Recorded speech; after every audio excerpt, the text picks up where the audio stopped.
Hello everyone, welcome back to இக்லாஸ் IAS academy. நம்ம இந்த வீடியோவில் பேஷ்வாஸ் உடைய பார்ட் 2 தான் பார்க்க போகிறோம். ஸோ ஆல்ரெடி ப்ரீவியஸான வீடியோவில் பார்த்தீங்க வந்துட்டு பேஷ்வாஸ் பற்றி படிச்சாச்சு இல்லைங்களா. ஸோ அப்போ பேஷ்வாஸ்னா யார்? தேர் த பிரைம் மினிஸ்டர்ஸ் இல்லைங்களா. ஸோ அப்போது பேஷ்வாக்கள் அப்படிங்கிறவங்க பார்த்தீங்கன்னா வந்துட்டு சிவாஜியுடைய அஷ்டப்பிரதானில் இருந்த பிரதம அமைச்சர் தான் பார்த்தீங்கன்னா எனக்கு பேஷ்வாக்கள். அதில் முதல் பேஷ்வான்னு சொல்லிட்டு பாலாஜி விஸ்வநாத் பற்றி பார்த்தோம். ரெண்டாவது பார்த்தீங்கன்னா வந்துட்டு பாஜிரோ 1 பற்றி பார்த்தோம். முதலாம் பாஜிரோன்னு சொல்லிட்டு பார்த்தோம். இந்த பேஷ்வாக்களுக்கு ஷாகுவோடைய பீரியட்ல என்னன்னாங்க, கொஞ்சம் வந்துட்டு இன்ஃப்ளூயன்ஸ் ஆக ஆரம்பிச்சாங்க. டாமினண்டான ஒரு ஒரு ஒரு பேஷ்வாஸை எனக்கு உருவாக ஆரம்பிச்சாங்கன்னு சொல்லி படிக்கிறோம் இல்லைங்களா. ஸோ இங்கே பார்த்தீங்கன்னா வந்து தேர்ட் பேஷ்வாவான பாலாஜி பாஜிரோ 1740 1761 வரைக்குமே எனக்கு யாருன்னு பார்த்தீங்கன்னா பாலாஜி பாஜிரோ இல்லைங்களா. ஸோ அப்போ all power and authority was now concentrated in the Peshwas office. அப்போ இவருடைய பீரியட்ல பார்த்தீங்கன்னா எனக்கு அனைத்து அதிகாரங்களும் பேஷ்வாவின் கரங்களில் குவிக்கப்பட்டிருந்ததா சொல்றாங்க. கம்ப்ளீட் அத்தாரிட்டி கொண்டவராக எனக்கு யாரு தான் இருக்கா? பேஷ்வாஸ் தான் இருக்காங்க. During the period of the Peshwa Balaji Bajirao the northern frontiers of the Maratha states were rapidly touching Rajasthan, Delhi and Punjab. So அப்போ இதுக்கு முன்னாடி பார்த்தோம். முன்னாடி பார்த்த பாஜிரோ 1 பார்த்தீங்கன்னா வந்துட்டு குஜராத்தை கேப்சர் பண்ணாரு, மால்வாவை கேப்சர் பண்ணாரு, ஹைதராபாத்தை கேப்சர் பண்ணாரு, பண்டல்கண்டை கேப்சர் பண்ணாருன்னு சொல்லி படித்தோம் இல்லைங்களா. இப்போ இந்த தேர்ட் பேஷ்வாவான பாலாஜி பாஜிரோ ரொம்ப திறமையானவரும் கூட இல்லைங்களா. ஸோ நிர்வாக திறமை கொண்டவர் இவர். ஸோ இவர் பார்த்தீங்கன்னா வந்துட்டு இவருடைய பீரியட்ல பேஷ்வாக்களுடைய பார்டர் எது வரைக்கும் போகுதுன்னு பார்த்தீங்கன்னா வந்துட்டு இங்க இருக்கக்கூடிய ராஜஸ்தான், பஞ்சாப், டெல்லி கிட்ட வரைக்குமே பார்த்தீங்கன்னா எனக்கு என்ன ஆயிருதுன்னா எக்ஸ்டெண்ட் ஆயிருது. At some point the Maratha tributary regime extended itself to within 50 miles of the Delhi இல்லைங்களா. ஸோ அப்போ டெல்லியை சுற்றி ஒரு 50 மைல் வரைக்குமே பார்த்தீங்கன்னா யாரோட இன்ஃப்ளூயன்ஸ் தான் இருக்கு? மராத்தாஸோட இன்ஃப்ளூயன்ஸ் தான் இருக்கு. பேஷ்வா பாலாஜி பாஜிரோவின் காலத்தில் மராத்திய அரசின் வட எல்லை ராஜஸ்தான், டெல்லி, பஞ்சாப் ஆகியவற்றின் எல்லைகளை நெருங்கியது. ஒரு கட்டத்தில் மராத்தியரின் கப்பம் வசூலிக்கும் ஆட்சி பரப்பு டெல்லிக்கு 50 மைல் வரைக்குமே பார்த்தீங்கன்னா மராத்தியருக்கு சொந்தமான மராத்தியர்கள் கப்பம் வசூலிக்கும் சிற்றரசுகளாக தான் இருந்திருக்கும். பாலாஜி பாஜிரோவோட இன்னொரு பேர் தான் பார்த்தீங்கன்னா நானா சாஹிப் இல்லைங்களா. He proved to be a good administrator and an expert in handling the financial matters. அப்போ நல்ல நிர்வாகியா இருந்திருப்பாரு மற்றும் நிதி தொடர்பான விஷயங்களில் வல்லுநராகவும் எனக்கு யார் இருந்திருப்பாங்கன்னா பாலாஜி பாஜிரோ இருந்திருப்பாரு.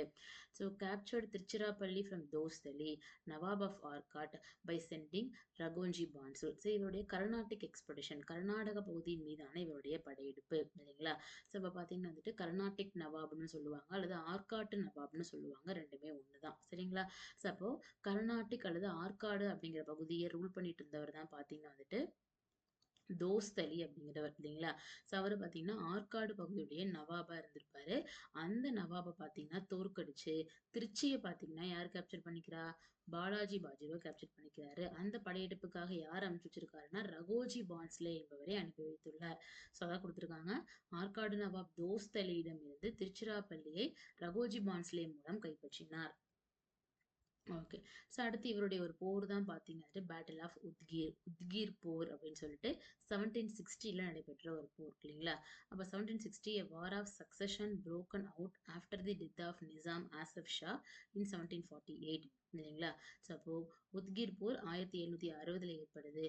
அப்போ இப்போ என்ன சொல்றாங்கன்னா பேக்ரவுண்ட் பார்த்தீங்கன்னா 1748 நிசாம் ஆஃப் ஆக்சுவலி இந்த உத்கீர் போருக்கான காரணம் முன்னாடியே பார்த்தோமா. ஹைதராபாத் நிசாம் பார்த்தீங்கன்னா வந்துட்டு தோற்கடிச்சு ஹைதராபாத் பகுதியை பார்த்தீங்கன்னா யார் கேப்சர் பண்ணிட்டா? இவருக்கு முன்னாடி இருந்த பேஷ்வாவான பாஜிரோ 1 கேப்சர் பண்ணிட்டாருன்னு சொல்லி பார்க்குறோம். இப்போ ஹைதராபாத் பகுதியில் உள்ள நிசாம் யாருக்கு கீழே தான் இருக்கணும்? நம்மளுடைய பேஷ்வாக்களுக்கு கீழே தான் அவங்களுடைய ஹெகிமோனியை ஏற்றுக்கிறதா ரூல் பண்ணிட்டு இருக்காரு. இப்போ அந்த ஹைதராபாத் நிசாம் இறந்துடுறாரு. எப்போ இறந்துறாரு பார்த்தீங்கன்னா 1748 1748 பார்த்தீங்கன்னா ஹைதராபாத்துடைய நிசாமான ஆசப் ஷா சரிங்களா. ஆசப் ஷா பார்த்தீங்கன்னா என்ன ஆயிருன்னா இறந்துடுறாரு. அப்போ பார்த்தீங்கன்னா அவர் இறந்தோடனே அவருக்கு அடுத்து யார் ஆட்சிக்கு வரணும் அப்படின்னு சொல்லிட்டு ஹைதராபாத் நிசாமுக்கு 2 சன்ஸ் இருப்பாங்க, 2 மகன்கள் இருப்பாங்க. அவங்க 2 பேத்துக்குள்ளேயும் வாரிசுரிமை போர் அப்படிங்கிறது ஏற்பட ஆரம்பிக்குது.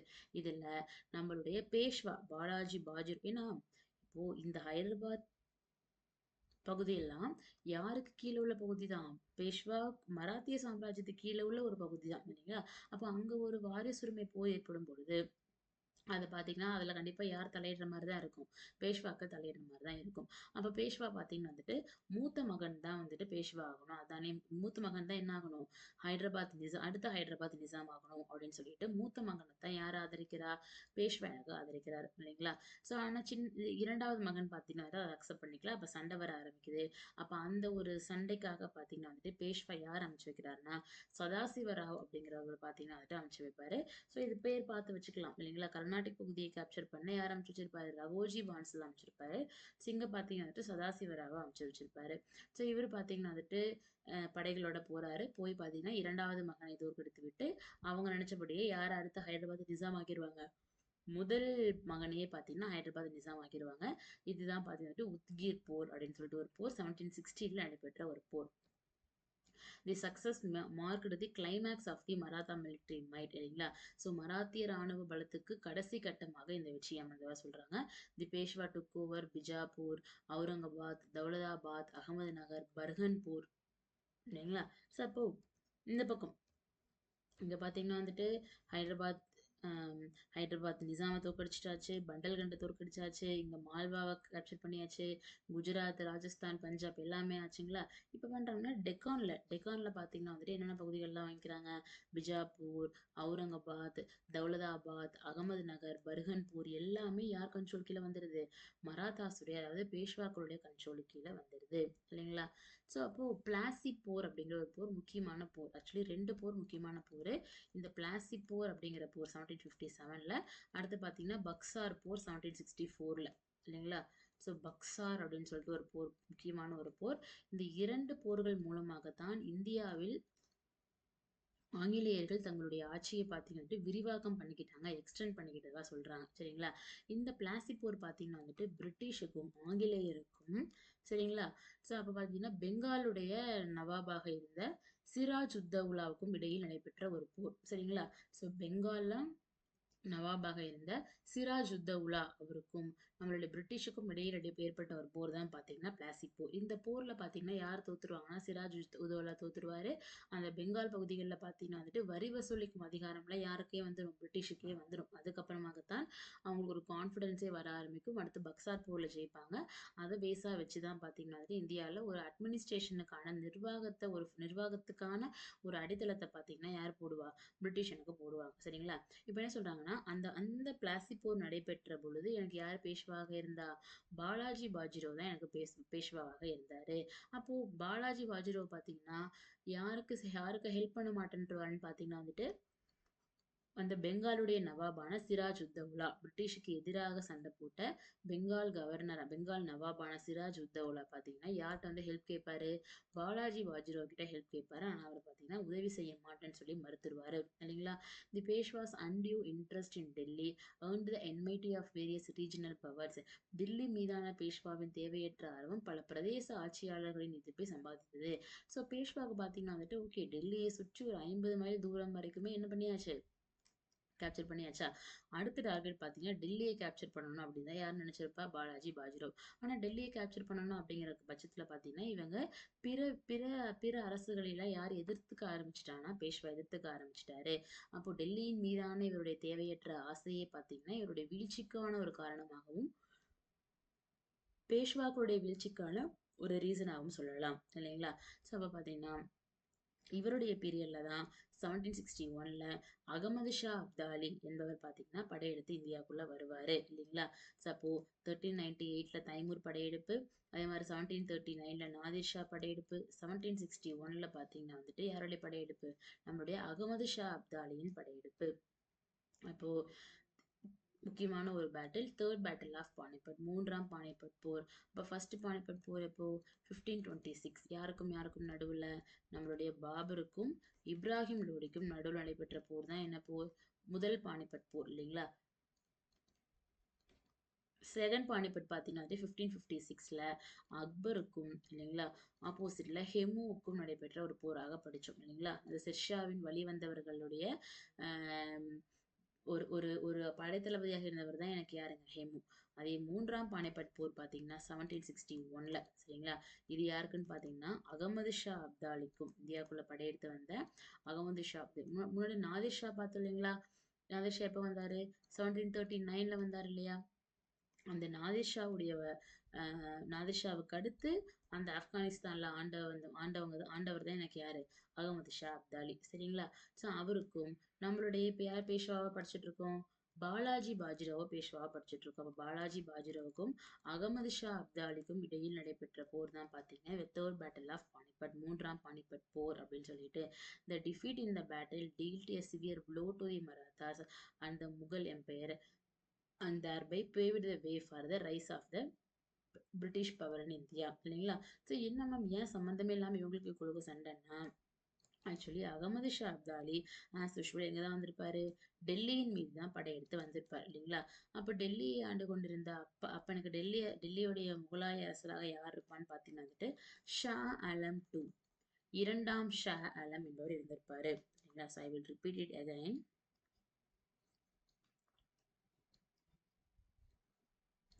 அப்போ டெல்லியில பாத்தீங்கன்னா வந்துட்டு எனக்கு முகலாய அரசர், எனக்கு பாத்தீங்கன்னா யார் முகலாய அரசரா இருப்பாருன்னு பாத்தீங்கன்னா இந்த டைம்ல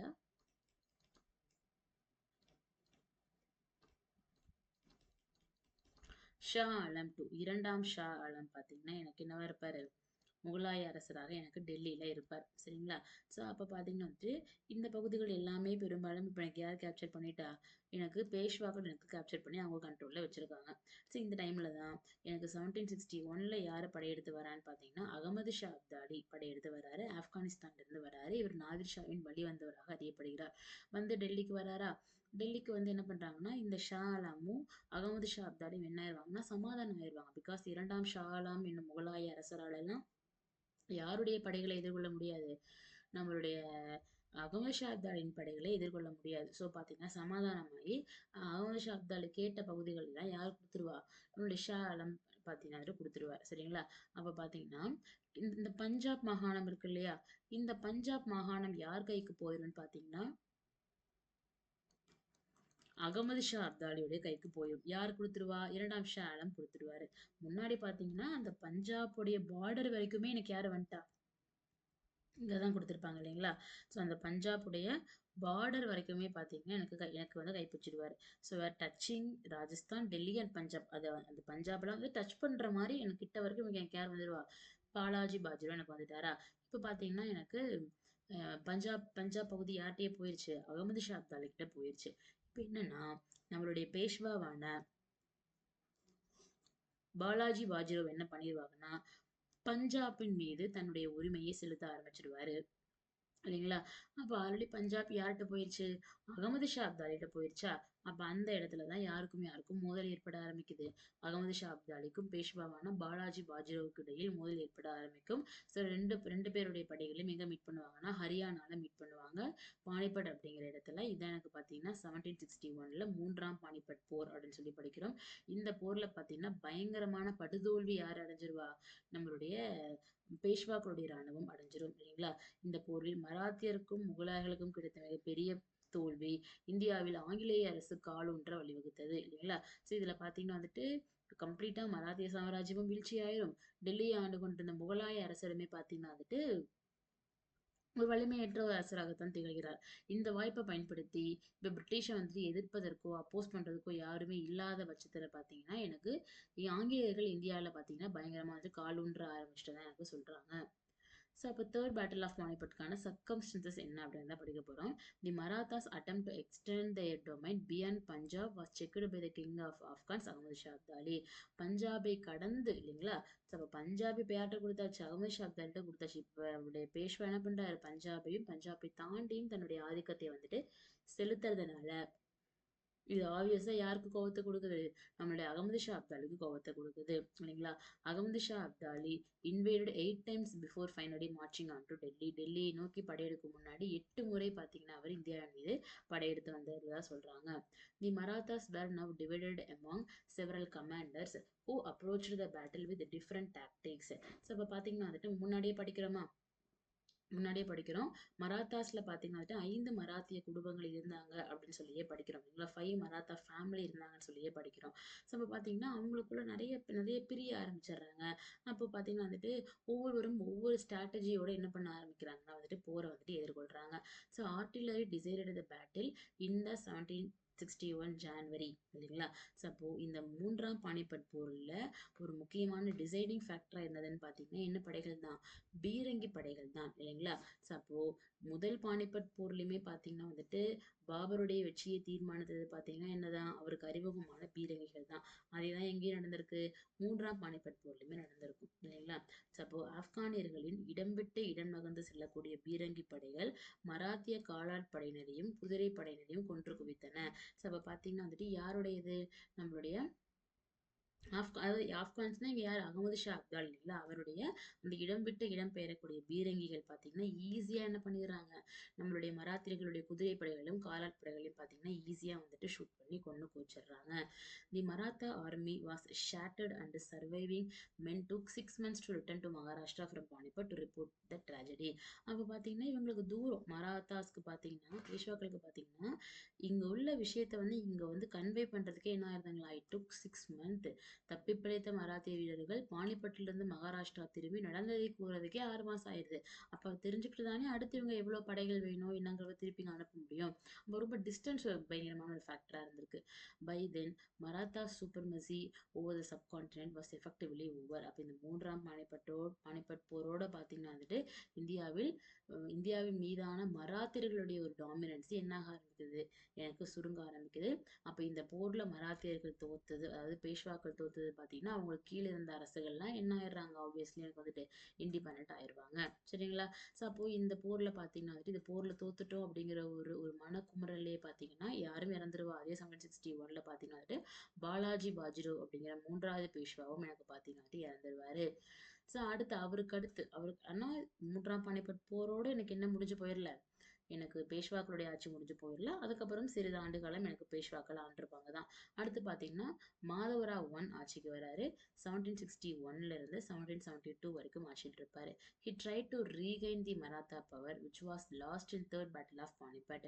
இப்போ 3ஆம் பானிபட் போர்ல தோல்வி அடைந்த வலிமை இழந்த மராத்தியர்களுடைய அந்த ஒரு பவரை மீண்டும் கொண்டு வரணும் அப்படின்னு யார் ட்ரை பண்ணுவா? மாதவராவ் ஒன் ட்ரை பண்ணுவாரு. Fight against Hyder Ali of Mysore. அந்த டைம்ல பாத்தீங்கன்னா மைசூர்ல ஹைதர் அலியுடைய ஒரு டாமினன்சி அதிகமாகிட்டு இருக்கும் பொழுது ஹைதர் அலி கூட யார் சண்டை போடுவாங்கன்னா முதலாம் மாதவராவ் சண்டை போட்டுட்டு இருப்பாரு.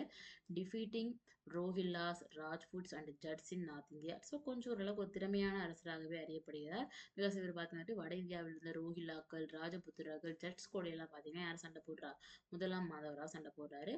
அப்ப நல்லா போட்ட சமயத்துல அன்எக்ஸ்பெக்டடா சடனா யார் இறந்து போயிடுவா? எனக்கு முதலாம் மாதவராவ் எனக்கு இறந்துருவாரு. அவருக்கு அடுத்து சக்சஸஸ் ஆஃப் மாதவராவ் இல்லைங்களா? அப்ப முதலாம் மாதவராவுக்கு அடுத்து யார் யாரெல்லாம் வந்தான்னு பாத்தீங்கன்னா இந்த முதலாம் மாதவராவுக்கு யார் இல்லையா? Had no sons. அவருக்கு பாத்தீங்கன்னா மகன்களே இல்லாதனால his younger brother Narayana Rao became Peshwa இல்லைங்களா? அவர் மகன்கள் இல்லாதனால அவருடைய பிரதரான நாராயண ராவ் பாத்தீங்கன்னா 1772ல எனக்கு ஆட்சிக்கு வராரு. But he was murdered the next year. அதுக்கு அடுத்த வருஷமே யார் இறந்து போயிடுறா? நாராயண ராவ் எனக்கு இறந்து போயிடுறாரு. His posthumous son Sawai Madhavrao was proclaimed Peshwa on the 40th day of his birth. அப்ப இந்த நாராயணராவ் இறந்துடுறாரா? இறந்ததுக்கு அப்புறமா அவருடைய மகன் தான் பாத்தீங்கன்னா சவாய் மாதவராவ் அல்லது 2ஆம் மாதவராவ் அப்படின்னு கூட சொல்லுவாங்க. அவர் பாத்தீங்கன்னா அடுத்த பேஷ்வாவா எனக்கு அமர்த்தப்படுறாரு. அவர் பேஷ்வாகும் போது பிறந்தே எவ்வளவே நாள் தான் இருக்கு? 40 நாள் தான் இருக்கு இல்லைங்களா? ஸோ அப்போ after the death of the Madhavrao two, இந்த மாதவராவ் டூ இறந்ததுக்கு அப்புறமா யார் ஆட்சிக்கு வராங்கன்னா பாஜிரோ பாஜிரோ டூ 2ஆம் பாஜிரோ பாத்தீங்கன்னா ஆட்சிக்கு வராரு. ஸோ அவர் தான் பாத்தீங்கன்னா லாஸ்ட் பேஷ்வா. கடைசி பேஷ்வாவும் எனக்கு யார் தான்? 2ஆம் பாஜிரோ தான் இல்லைங்களா? ஸோ அப்போ இந்த 2ஆம் பாஜிரோவோட எனக்கு என்ன ஆட்சி முடிவுக்கு வந்துடும்? பேஷ்வாக்களுடைய ஆட்சி எனக்கு முடிவுக்கு வந்துடும் இல்லைங்களா? ஸோ அப்போ இதுக்கப்புறம் பார்த்தீங்கன்னா, இந்த பேஷ்வாக்களுக்கும் யாருக்கும் சண்டை வந்திருக்குன்னு பார்த்தீங்கன்னா, பிரிட்டிஷுக்கும் ஒரு போர் வந்திருக்கும். அது நம்ம ஆங்கிலோ மராத்திய போர் அப்படிங்கிற டாபிக்ல படிப்போம் இல்லைங்களா? முதல் பேஷ்வா பார்த்தீங்கன்னா வந்துட்டு பாலாஜி விஸ்வநாத் இல்லைங்களா? 2வது பேஷ்வா பார்த்தீங்கன்னா வந்துட்டு பாஜிரோ 1. 3வது பேஷ்வா பார்த்தீங்கன்னா வந்துட்டு பாலாஜி பாஜிரோ இல்லைங்களா? அல்லது நானா சாஹிப் என்று அழைக்கப்பட்டவர். இவர் மிக திறமையானவரும் கூட. இவருடைய பீரியட்ல பார்த்தீங்கன்னா, மராத்தியர்களுடைய அந்த ஒரு டாமினன்சி அந்த ஒரு எல்லை பரப்பு அப்படிங்கிறத பார்த்தீங்கன்னா, ராஜஸ்தான், டெல்லி, பஞ்சாபை தாண்டியுமே பஞ்சாபோட எல்லைக்கோடு வரைக்குமே எனக்கு இருந்திருக்கிறதா சொல்றாங்க. அது போக டெல்லியை சுற்றி 50 மைல் தூரம் வரைக்குமே எனக்கு யாருடைய ஆட்சி தான் இருந்திருக்கும்? பேஷ்வாக்களுடைய ஆட்சி தான் எனக்கு இருந்திருக்கும். இல்லைங்களா? ஸோ அப்போ இவர் ஒரு சிறந்த நிர்வாகியும் கூட இல்லைங்களா? ஸோ நிதி தொடர்பான விஷயங்கள் எல்லாம் வந்துட்டு ரொம்ப ஒரு ஸ்ட்ராட்டஜிக்கான பர்சனாவே எனக்கு யார் இருந்திருப்பா? பாலாஜி பாஜிராவ் இருந்திருப்பாரு. ஸோ இவருடைய கர்நாடிக் எக்ஸ்பெடிஷன் பார்த்தீங்கன்னா, ரகோஜி பான்சுல அமைச்சு வச்சு கர்நாடக பகுதினாலும் ஒண்ணுதான், ஆற்காட்டு பகுதினாலும் ஒண்ணுதான் இல்லைங்களா? ஸோ அப்ப அந்த ஆற்காட்டு பகுதியை ஆண்டு கொண்டிருந்த ஆற்காடு நவாபான தோஸ்த் அலிய பார்த்தீங்கன்னா வந்துட்டு தோற்கடிச்சிட்டு திருச்சி யார் கேப்சர் பண்ணிக்கிறா? எனக்கு பேஷ்வா பாலாஜி பாஜிராவ் கேப்சர் பண்ணிக்கிறாரு. அடுத்து பார்த்தீங்கன்னா வந்துட்டு உத்கீர் போர். அப்போ ஹைதராபாத் வந்து இவங்களுடைய ஆளுமை கீழ தான் இருக்கு. அப்ப ஹைதராபாத் நிசாம் எனக்கு இறந்துடுறாரு. அப்ப பார்த்தீங்கன்னா, அவருடைய 2 மகன்களுக்கு இடையில பார்த்தீங்கன்னா வந்துட்டு வாரிசுரிமை போர் வெடிக்கும் பொழுது, முதன் மகனுக்கு யார் சப்போர்ட் பண்றாங்கன்னா, பாலாஜி பாஜிராவ் சப்போர்ட் பண்றாரு. அதன்படி எங்க யார் ஆரம்பிச்சு வைக்கிறாரு? சதாசிவராவ் என்பவரை அமைச்சு வைக்கிறாரு. போர் வந்து உட்கீர் அப்படிங்கிற இடத்துல ஏற்படுது. இது யாருக்கு சாதகமாகத்தான் அமைகிறது? மராத்தாஸ்க்கு சாதகமாகத்தான் அமைகிறது. அது போக பிஜாப்பூர், அவுரங்காபாத், தௌலதாபாத், அகமதுநகர், பர்ஹன்பூர் போன்ற பகுதிகளையுமே யார் கேப்சர் பண்ணிக்கிறா? எனக்கு பாலாஜி பாஜிராவ் கேப்சர் பண்ணிக்கிறாரு. ஸோ இவருடைய பீரியட்ல ஒரு முக்கியமான விஷயம்னு பார்த்தீங்கன்னா, பிளாசி போர். இந்தியாவில் ஆங்கிலேயரின் வரலாற்றை தீர்மானித்த ஒரு போர் தான் பார்த்தீங்கன்னா பிளாசி போர். அந்த போர்ல பிரிட்டிஷ் யாரை எதிர்ப்பாங்கன்னா, பெங்காலை ஆண்டு கொண்டிருந்த சிராஜ் உத்தவ்லா வந்துட்டு அப்போஸ் பண்ணுவாங்க. ஸோ ஆனா அந்த சிராஜ் உத்தவ்லாவுக்கு ஹெல்ப் பண்றதுக்கு யார் முன்வரவே இல்லை. எனக்கு பாலாஜி பாஜிராவ் முன்வரவே இல்லை. நிறைய டெல்லியை மட்டுமே கேப்சர் பண்ணணும். டில்லியுடைய சாம்ராஜ்யத்த கைப்பற்றணும் அப்படிங்கிற நோக்கத்திலேயே இருந்ததுனால, நெறைய அரசர்களுடைய எதிர்ப்புகள சம்பாரிக்கிறாங்க. ஸோ இவங்களுக்கு ஒரு ஆபத்து வரச்ச வேற யாருமே வந்து என்ன பண்ணவே இல்லையாம், ஹெல்ப் பண்ணவே இல்லையாம் இல்லைங்களா? அப்போ இவருடைய பீரியட்ல தான் 1761ல அகமது ஷா அப்தாலி படையெடுத்து வராரு. அவர் டெல்லியின் மீது தான் படையெடுத்து வந்திருப்பாரு இல்லைங்களா? டெல்லியில அப்ப முகலாய அரசராக எனக்கு யார் இருந்திருப்பா? ஷா ஆலம் 2 இருந்திருப்பாரு. அவங்க 2 பேரும் சமாதானமா பேசி பஞ்சாப யார்ட்ட குடுத்துருவாங்க? அகமது ஷா அப்தாலிட்ட குடுத்துருவாங்க. ஆனா இப்ப இந்த பேஷ்வா என்ன பண்ண சும்மா இல்லாம என்ன பண்றாருன்னா, பஞ்சாபை தாண்டியும் மராத்தியர்களுடைய ஆதிக்கத்தை வந்து செலுத்தணும் அப்படிங்கிற செயல்களில் ஈடுபடுறாங்க. இது அகமது ஷா அப்தாலிக்கு கோபத்தை கொடுக்குது. ஸோ 2 பேத்துக்கும் நடுவுல அகமது ஷா அப்தாலிக்கும் மராத்திய பேஷ்வாவான பாலாஜி பாஜிராவுக்கும் இடையில் பானிபட் அப்படிங்கிற இடத்துல 1761ல ஒரு போர் ஏற்படுது. இதுல பாத்தீங்கன்னா ஆப்கானிஸ்தானை சார்ந்த யாருடைய படைகள்? அகமது ஷா அப்தாலியின் படைகள் தான் வெற்றி பெற்றிருக்கும். அதுக்கு முக்கியமான காரணமாக எனக்கு எனக்கு பீரங்கி படை என்பது எனக்கு இருந்திருக்கும். தி மராத்தா ஆர்மி வாஸ் ஷேட்டர்ட் இல்லைங்களா? அது போக மராத்திய குடும்பங்கள் பார்த்தீங்கன்னா எனக்கு பிரிஞ்சு பிரிஞ்சு போய் தானே இருந்தாங்க. ஒண்ணும் இல்லைங்களா? ஸோ அப்ப பார்த்தீங்கன்னா வந்துட்டு அது ஒரு காரணம். இன்னொன்னு பார்த்தீங்கன்னா டிஸ்டன்ஸ் அதிகம். நான் அங்கருந்து இங்க வந்து ரிப்போர்ட் பண்றதுக்கே எவ்வளவு மாசம் ஆயிருது? 6 மாசம் ஆயிருது. அப்ப ஆட்டோமேட்டிக்கா எனக்கு மராத்தியர்களுடைய அந்த ஒரு சூப்பர்மசி இந்தியாவின் மீதான அவங்களுடைய ஆதிக்கம் என்ன ஆயிருச்சு? குறைய ஆரம்பிச்சுருச்சு. அப்போ இப்ப எனக்கு 3 பேஷ்வா பார்த்திருக்கோம். 4வது பேஷ்வா பார்த்தீங்கன்னா, முதலாம் மாதவராவ். இவரு பார்த்தீங்கன்னா, 3ஆம் பானிபட் போர்ல இழந்த பகுதிகளெல்லாம் மீண்டும் மீட்கணும் அப்படிங்கிற நோக்கத்துல வந்து செயல்பட்டுட்டு இருக்காரு. கொஞ்சம் திறமையாவே செயல்படுறாரு. பட் அன்எக்ஸ்பெக்டடா எப்ப இறந்துடுறாரு? 1772ல இறந்துடுறாரு. இவருக்கு அடுத்து பார்த்தீங்கன்னா, இவருக்கு மகன்கள் இல்லாததுனால இவருடைய பிரதரான நாராயண ராவ் ஆட்சிக்கு வராரு. இவரும் இறந்ததுக்கு அப்புறமா பார்த்தீங்கன்னா, இவருடைய மகனான சவாய் மாதவராவ் அல்லது மாதவராவ் 2 எனக்கு ஆட்சிக்கு வராரு. அவர் சூசைட் பண்ணி இறந்துடுவாரு சவாய் மாதவராவ். அவருக்கு அடுத்து பார்த்தீங்கன்னா, எனக்கு பாஜிரோ 2 எனக்கு ஆட்சிக்கு வராரு. அப்போ பாஜிரோ 2 தான் பார்த்தீங்கன்னா, எனக்கு யாருங்க லாஸ்ட் பேஷ்வா, கடைசி பேஷ்வான்னு சொல்லி படிக்கிறோம். அப்ப இந்த கடைசி 2 பேஷ்வா என்னதான் சவாய் மாதவராவ் அப்படிங்கிற பேஷ்வாவோட பீரியட்லயும் கடைசி பேஷ்வாவான பாஜிரோ 2 உடைய பீரியட்லயுமே பாத்தீங்கன்னா பேஷ்வாக்களுக்கும் யாருக்கும் சண்டை வந்திருக்கும்னு பாத்தீங்கன்னா வந்துட்டு பிரிட்டிஷுக்கும் பாத்தீங்கன்னா ஒரு போர் வந்து வந்திருக்கும் இல்லைங்களா? சோ யாருடைய பீரியட்ல பாஜிரோ 2 உடைய பீரியட்லயும் சவாய் மாதவராவுடைய பீரியட்லயும் மொத்தம் பாத்தீங்கன்னா 3 போர்கள் ஏற்பட்டிருக்கும். அதுக்கு என்ன பேருன்னு பாத்தீங்கன்னா வந்துட்டு ஆங்கிலோ மராத்தா வார், ஆங்கிலோ மராத்திய போர் அப்படின்னு சொல்லிட்டு தான் ஒரு போர் ஏற்பட்டிருக்கும். இதுல முதல் போர் யாருடைய பீரியட்ல பாத்தீங்கன்னா சவாய் மாதவராவ் பேஷ்வாவாக இருந்த பொழுது. கடைசியா 2வது போரும் 3வது போரும் யாரோட பீரியட்ல பாத்தீங்கன்னா எனக்கு பாஜ்ரோ டூ எனக்கு பேஷ்வாவாக இருந்த பொழுது இல்லைங்களா. ஸோ அப்போ நெக்ஸ்ட் கிளாஸ்ல அடுத்து என்ன பண்ண போறோம் அப்படின்னா இந்த ஆங்கிலோ மராத்திய போர்கள் எப்படி ஏற்பட்டுச்சு அப்படின்னு படிக்க போறோம். அப்போ இந்த 3வது ஆங்கிலோ மராத்திய போரோட முழுமையாக யாருடைய ஆதிக்கம் வந்து நீக்கப்பற்றும், மராத்தியர்களுடைய சாம்ராஜ்யம் பேஷ்வாக்களுடைய ஆதிக்கம் பார்த்தீங்கன்னா முழுமையாக நீக்கப்பற்றும். அப்போ எனக்கு மராத்தியர்களின் வீழ்ச்சிக்கான முக்கியமான காரணம் அப்படின்னு கேட்குறாங்கன்னா, இல்ல பேஷ்வாக்களின் வீழ்ச்சிக்கான முக்கியமான காரணம்னு கேட்குறாங்கன்னா, அகமது ஷா அப்தாலி படையெடுத்து வந்தது. அதுக்கு முன்னாடி எனக்கு நாதிர் ஷா படையெடுத்து வந்ததும் ஒரு காரணம்.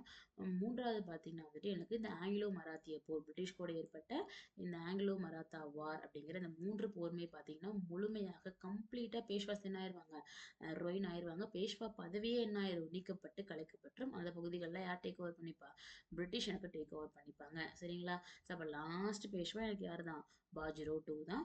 இதோட எனக்கு பேஷ்வாக்களுடைய டாபிக் எனக்கு முடிகிறாங்க. இன்னும் என்ன இருக்காங்கன்னா எனக்கு அந்த பேஷ்வாக்களுக்கும் பிரிட்டிஷுக்கும் இடையில ஏற்பட்ட ஒரு போர் ஒரு டாபிக் இருக்காங்க. அதே மாதிரி பார்த்தீங்கன்னா வந்துட்டு தமிழகத்தில் பேஷ்வாக்களுடைய ஆட்சின்னு சொல்லிட்டு படிச்சிருப்போம் இல்லைங்களா. அப்போ சிவாஜி இறக்குறதுக்கு முன்னாடி 1676 அவர் என்ன பண்ணாரு, தமிழகத்தில் உள்ள தஞ்சாவூர், திருச்சி, செஞ்சி கோட்டைகள்லாம் கைப்பற்றினாலும் படிக்கிறோம் இல்லைங்களா. அப்போ அந்த அவர் கைப்பற்றி அந்த பகுதிகளை யார்கிட்ட கொடுத்துருவாருன்னா தன்னுடைய பிரதர் கிட்ட கொடுத்துருவாரு இல்லைங்களா. அந்த பிரதர் பார்த்தீங்கன்னா வந்து தமிழகத்துல என்ன ஆட்சி ஆரம்பிச்சிருவாரு, மராத்திய ஆட்சி எனக்கு ஆரம்பிச்சிருவாரு. அதாவது பார்த்தீங்கன்னா தமிழகத்தில் மராத்தியரின் ஆட்சி அப்படின்னு சொல்லிட்டு ஒரு டாபிக்ல ஃபர்தர் கிளாஸஸ்ல படிக்கலாம். சரிங்களா. So hope you all understand. Thank you all.